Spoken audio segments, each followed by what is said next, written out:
Imagine asking an AI, explain quantum physics in simple terms. It responds with a perfect explanation. But here's the real question. How does a machine actually understand words? Computers don't understand language the way humans do. They only understand numbers. So how does a sentence like transformer revolutionized natural language processing get converted into something a neural network can learn from? The answer lies in two powerful concepts: tokenization and embedding. These two steps are the foundation of every transformer model from GPT to BERT and T5 and beyond. In this video, we will break down what tokenizer is, why it is necessary, different type of tokenization, how embeddings work, how words became meaningful vectors, why embeddings allow models to understand semantic relationships, and how these concepts power modern transformer model. So let's dive into it. So why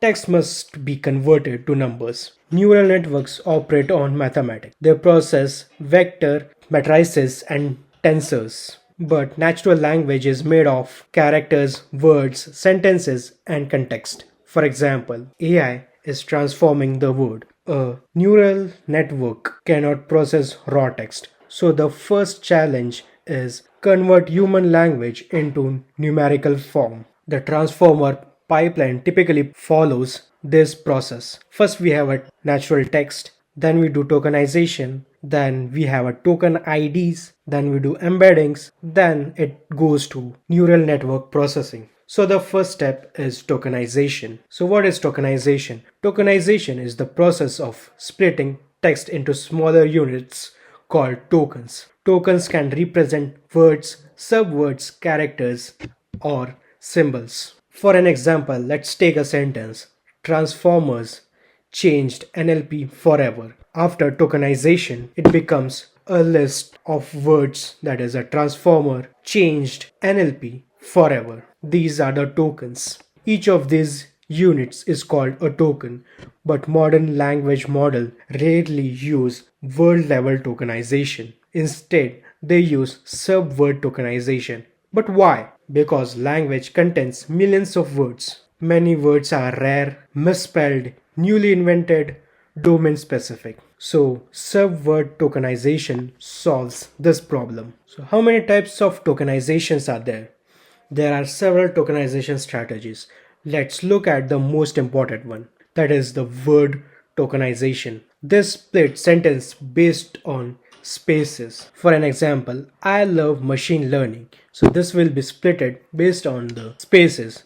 So I love machine learning. This is the tokens. So the problem with this is this create a massive vocabulary and unknown words become out of vocabulary, that is OOV tokens. For example, a new word came, hyperparameterization. The model might never have seen this word before. So we come across the character tokenization. Here each character becomes a token. Example A and I. So A and I are both a separate tokens. So the advantage of this is no unknown words are there. It's very flexible, but there is a major downside. Sequence become very long. For example, we have a word transformer. So its tokens becomes TRANSFORMERS. That means more computation. Then we come up with a subword tokenization, which is the most popular one. Modern transformers use subword tokenization. This breaks words into meaningful parts. For example, we have a word unbelievable. So after tokenization, we get a token like unbelieve and able. Let's take another example, tokenization. So it is splitted into two tokens, that is token and ization. This dramatically reduces vocabulary size. Popular subword algorithms include byte pair encoding, BPE, word pieces, and sentence pieces. These are used in major models. Let's consider an example of tokenization in transformers. For an example, let's take a sentence.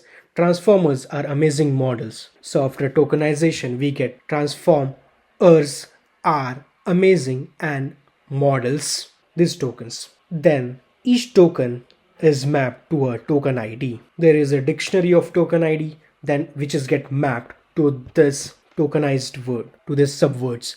Like transform have a token ID of 1452, ERS this is 389, R has a token ID of 56, Amazing has a token ID of 923, and Models has a token ID of 877. Now the sentence becomes 1452, 389, 56, 923 and 877. These numbers are the input IDs. But numbers alone are meaningless. The model still doesn't know what they represent.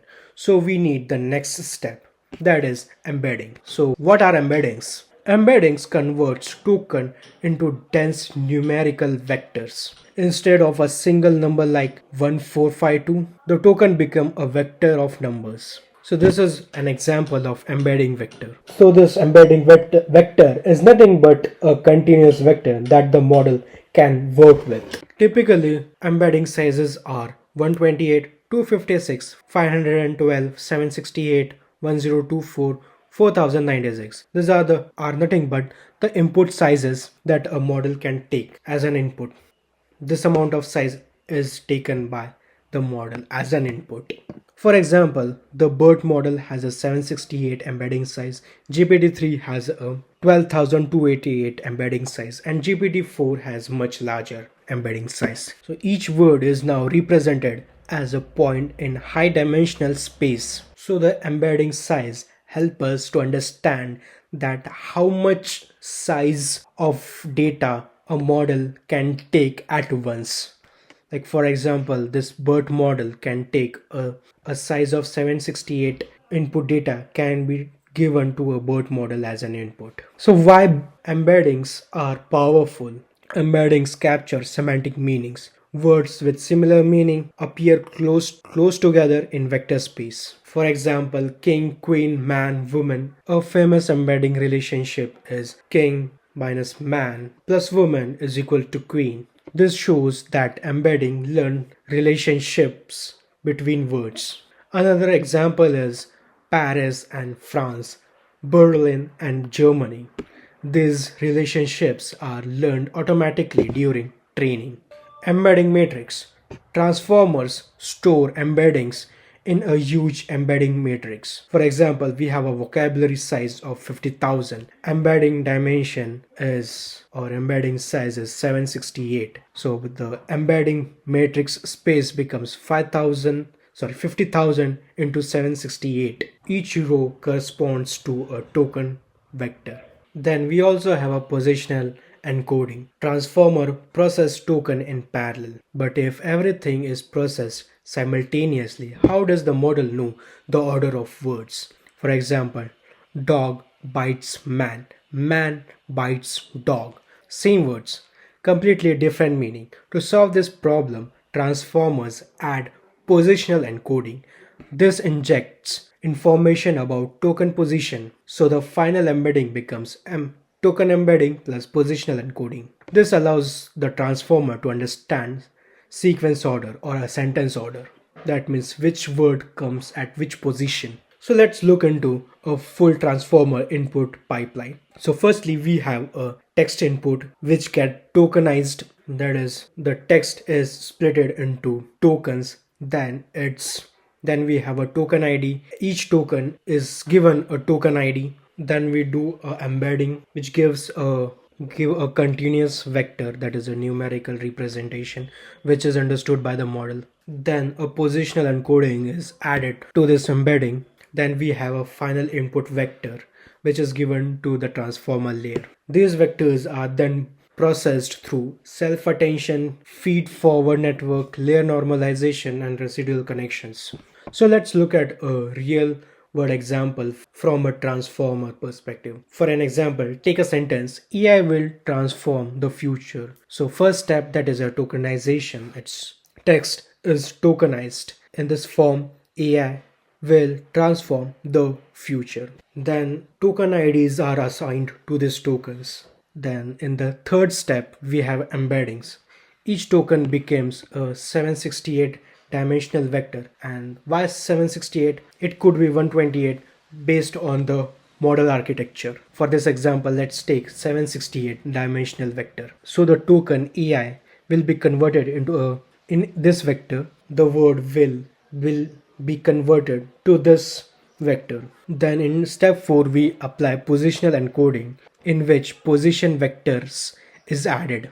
And finally, in the step 5 of tokenization and embedding, the input is sent to transformer encoder or the decoder. So why tokenization and embeddings matter? These two steps determines how language is represented, how efficiently model learns, how well rare words are handled, vocabulary size, and memory usage. Poor tokenization can significantly reduce model performance. That's why designing tokenizers is an important research area in NLP. So let's discuss about some interesting facts. Fact number 1. Some modern LLMs use vocabularies of 100k plus tokens. Second fact. Embedding layers often contain billions of parameters. The third fact is embeddings are used across many tasks like semantic research, recommendation systems,